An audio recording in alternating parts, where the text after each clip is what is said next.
Okay, hi, I'm Jennifer Williams. I'm from Washington State University. I work with Diane Cook, and our lab focuses on smart home research and development. And so the paper I'm going to present today is using time series techniques to forecast and analyze sleep and wake behavior. So essentially what I'm going to be talking about is looking at behaviors that have previously been seen in the smart home and then predicting what is going to be happening next in the sequence. So just to give you a bit of background, all smart homes are outfitted with various sensors that will collect data and potentially provide feedback or assist the participant. Our smart homes in particular, which we have a graph up there, are completely non-invasive. So we use everything through overhead sensors, just motion sensors, to collect that data for us. My work in the smart home in particular is for a health assistive instead of, we also have energy consumption, but I prefer to do the health assistive stuff. So just to give you some of the research that's been going on in the health assistive field is they typically look at cognitive decline. And so they look at how the participants are behaving through a list of daily activities, and they can determine whether they are cognitively healthy, whether they have mild cognitive impairment, or whether they have dementia. So one of the big issues in most smart home research right now is how they treat the sleep component of the day. So right now, sleep is just treated as another activity that happens during the day. The problem with that is sleep is incredibly important to how the individual performs. During sleep is when you have tissue regrowth. If you're injured, it releases any essential hormones that you need just to make it through the day. It also is the stage that replenishes your energy so you can perform throughout the day. So this kind of leads to the question of, if it has a major impact, why are we just looking at it as another activity? Why don't we consider it a separate variable that we need to examine closer? So this leads us kind of into our problems. We are looking at behaviors in the smart home, and so we want to, based on how they have previously behaved, we want to figure out how they're going to behave in the future. And so since sleep is having a major impact, we're not going to look at overall behaviors. We are going to look at how they perform while they're awake and how they perform while they're sleeping. So this allows us to bring in a sort of sleep quality analysis into the smart home. And this is actually pretty cool because behavior monitoring and forecasting are incredibly important if you're working with somebody who has some kind of injury or some kind of impairment that you can see a decline in their normal activities. And so two examples of this, one that's fairly close to me is with, like, for instance, if you have the participant has PTSD. And so you can see a sudden attack, or you can see kind of like a building attack. And when you have a building attack, you can see that their sleeping changes or how often they're waking up in the middle of sleep. You can also see that they're taking longer to complete tasks while they're awake. And so these could all be indicators that something is going on and we would like to put a stop or help ease these issues if we catch them in time. The other one is, and you'll actually see the graphs of this participant, we had a participant who was diagnosed and went through cancer treatment while she was in the smart home with us. And you can see the diagnosis stage, you can see the treatment stage, and it affected every aspect of her life. And so, to forecast these behaviors, we simply called it the behavior forecasting approach. What we essentially do is from the raw sensor data, we develop stats. From the stats, we create wake and sleep scores, and that is to just quantify the behavior that we saw throughout the day. And then we go into forecasting, and we tried 3 forecasting approaches. Now, the sections that I will be talking about are the cycle detection, the wake scores, and I'll go into the forecasting approaches and the forecasting results. So for the cycle detection, we're wanting to see when the day, or where their day starts and ends. So typically, you would see a 24-hour day where the midnight is the barrier. The problem with using just the standard 24-hour day is, if you can see the red boxes, I don't know how well you can see that, but in those red boxes, the sleep activity crosses over the midnight barrier. So if you're sticking with the 24-hour day, you're essentially cutting off their sleep, and that doesn't give you a very good value for sleep quality analysis. So we need to shift it so the whole sleep component is included in their day. So we're changing this from a normal day format into a cycle format, which starts with a wake component and ends with the sleep component. And so we did 2 approaches for this, just to show you what's literature-based and actually what was data-driven based.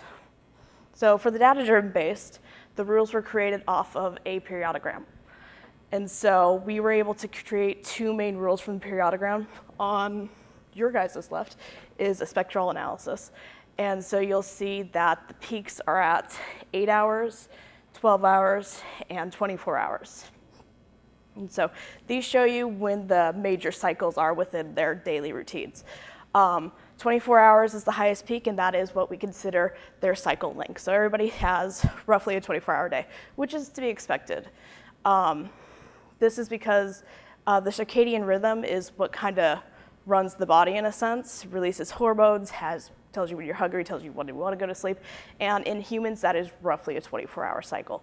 Now, some of the houses that we see have slightly more than 24 hours. Some of them have slightly less than 24 hours. And that's also to be expected just because everybody's slightly different. The other rule that we were able to grab from the periodogram is at what point in the cycle we should be looking at a sleep. And if you look at the bottom, you have a sine wave. You can see the sleep activities highlighted in the red boxes is roughly the last fourth of their day is when they're sleeping, or when they're doing their final big restful sleep. And so here is just the 2 comparison methods of our cycle detection. Literature-based is, we called it Roost. And so we had a sleep that only changes the cycle on a sleep activity, since we want all of them to have 1 wake and 1 sleep. And so we look for a cycle change at the end of their day, so about 18 hours. Once 18 hours has elapsed in their day, we look for a cycle change. We also it also has to be on a sleep activity that is at least 4 hours long. Pierced is the other method, the data-driven method, and so we look for a cycle change after 3/4 of the cycle has passed. Since we're on roughly a 24-hour schedule, it's still about 18 hours. We also look for the duration of the sleep activity. The initial test when we were looking at 18 hours is 4 hours of sleep. But as we go on, since we want it to change on a sleep component, we actually break it down into a minimum of 1 hour. And this is because a lot of the participants that we saw in there, they actually had, especially the one going through cancer treatment, she had quick shots of sleep that were semi-close together, but not close enough to be considered the same activity. And so this just allows for any type of sleep disorder that has been developed with the smart home. And so the big difference is that we force a cycle change in Pierced. This is because we want to keep it consistent with the number of hours in the cycle so we can still predict the wake score even if sleep doesn't happen that day, which in these graphs you can see this whole middle section. This is the person that had cancer treatments. She was staying with family through the cancer treatments, dropped off home to do some stuff, and then she went back and stayed with them again. And so we had this whole section where she did not sleep at home, and so the literature-based algorithm didn't pick it up, but the data-driven algorithm threw in days in between, so it still kept with the consistency. Okay, so now that we have the cycle detection, we go through and extract the days. Everything that is awake activity within those cycles, we put into, essentially we just break it up that way. And so we have cycle detection, we extract the data to wake and sleep, and now we go in and score the cycles. And so we have 2 scoring methods, a wake score and a sleep score, and we were kind of excited about the sleep because this allowed us to bring in the sleep quality analysis of the smart home, which our smart homes in particular did not have before. Since this was the first go-around at least, we wanted to keep everything really literature-based as far as sleep quality went. And so we used a standard method. It is the Pittsburgh Sleep Quality Index, the PSQI, and they have 7 components. The problem with that, the problem with that is that as our smart homes are really non-invasive, we couldn't include all of these components. We could successfully and consistently include 3 of them. And so we included sleep duration, habitual sleep status, and sleep disturbances. The other ones, the other part of these, the PSQI, it asks the participant how they feel about how they slept, because it's looking at quality and not quantity of sleep. And since our smart homes don't interact unless we are actively in a study to do feedback on them. So each component of the PSQI receives a score of 0 to 3, and then those scores are summed. Each sleep activity during that cycle gets scored, and then we sum it. This is just one method to do the scoring. It was just our starting point in a sense. As for wake scores, we looked around, and there isn't actually any theory, or there's no commonality on how to score daily behaviors or wake behaviors. So we used 3 main components. We did the time since the activity last happened. We did an activity performance statistics, which is how long it took them to do it. Okay, yeah, it's how long it took them to do it, and how many interruptions they had while they were trying to do the activity. And then we have activity level statistics, which is we looked at just how much they're moving around, kind of like I'm walking all over the place, but look at how much they're moving around, and we are also looking at how long they were in the activity actually working on it compared to how long it took them a total to do it. So each of those are scored with that equation. It's just time since last plus the sum of all of the activity performance and a weighted sum of the activity level over the number of activities, stats we kept. So all wake activities are scored with that, and then we simply, for that cycle, we simply sum the activity scores to come up with the overall score. And so once we have the scores, we can actually do some forecasting now, because we just needed some way to quantify the behavior that is happening in the smart home. So we tried three forecasting methods. The independent forecasting, which is the easiest and most straightforward. We're using wake behaviors to predict what next wake behavior is going to be in the sequence. We looked at cross forecasting, which is actually what my favorite one is, whereas we're looking at wake behaviors to see if we could predict how they're going to sleep next, and we looked at sleep behaviors to see how they're going to behave during wake next. And then we did a joint forecasting where we're using both wake and sleep behaviors to predict either wake or sleep. And so we actually had some pretty good results. These are showing the errors, and so we had a minimum accuracy of 87% when we were predicting the next behavior in the sequence. For the 2 cycle detection methods, they performed fairly equivalently, and so we're focusing more on Pierce now because there's no significant change. For the independent forecasting, that performed the best. It's kind of as we expected it, because you're just predicting the next in the sequence. The one that I was happy about is cross, it performed very close to the independent. And so I like that because one of the things that I'm working on at the moment is to figure out which component of the day is more impactful. If we have to put an intervention in place for any type of issues that we see, is it better to put the intervention in place before they go to bed because sleep is more impactful than wake, or is it better to put it after they fall asleep because wake is more impactful than how they sleep at night? Just when do you put these interventions in place to help them? So I was kind of happy with the cross result. And for joint prediction, it performed equivalently. We were hoping it would perform a little bit better because we had more information given into it, but it just kind of performed equivalently, so there's not much there we can play with at the moment. Okay, so going into future work and what I get to play with next, we're changing the scoring methods just because we did everything very basic and very literature-based first.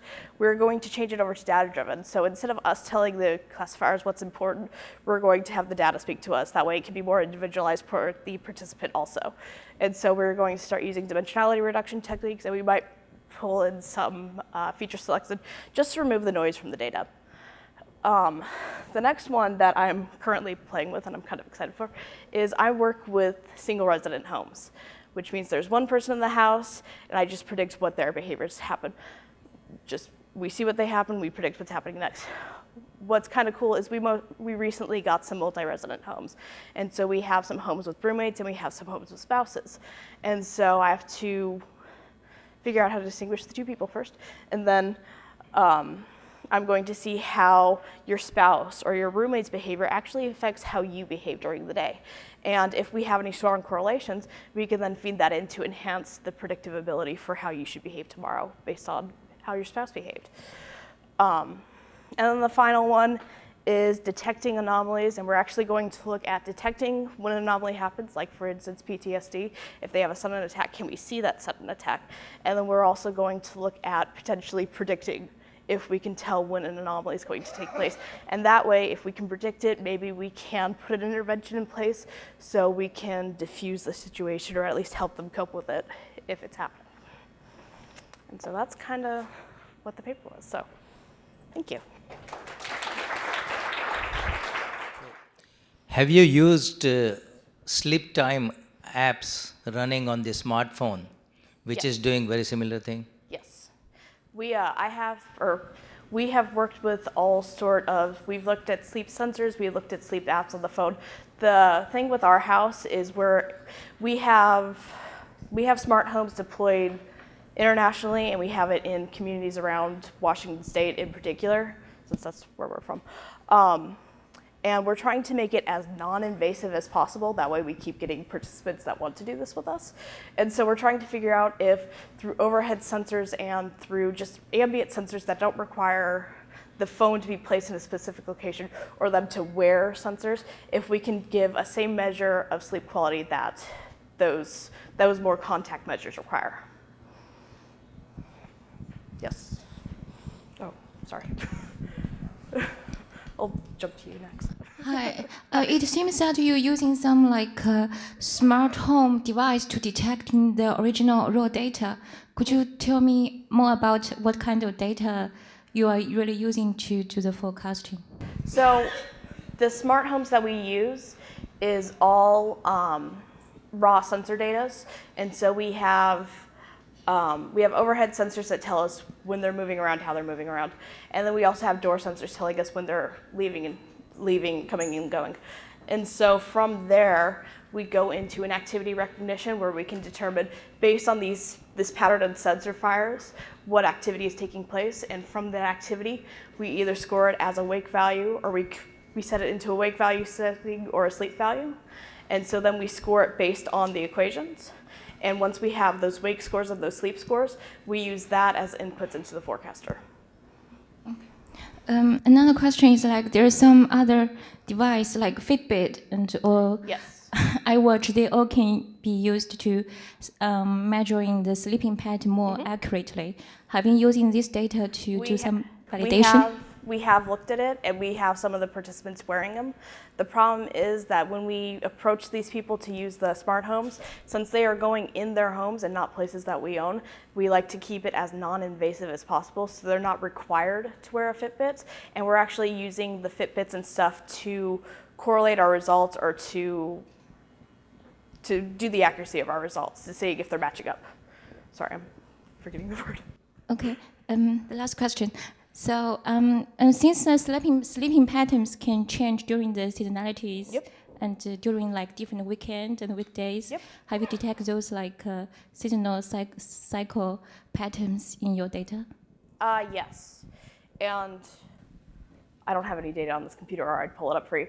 But we have, you can see cycles where I have one participant who has about a 23-hour day, Monday through Thursday. And then she has about a 26-hour day, Friday through Sunday. And it's just sleeping patterns on how she works. And you can see when they go to bed, and it's, at least the participants we're working with are fairly regular in how they do everything. And so because we're forecasting for previous behaviors, we look at 2 weeks at a time, so it's able to potentially model those cycles within. And so I think he had a question. Thank you.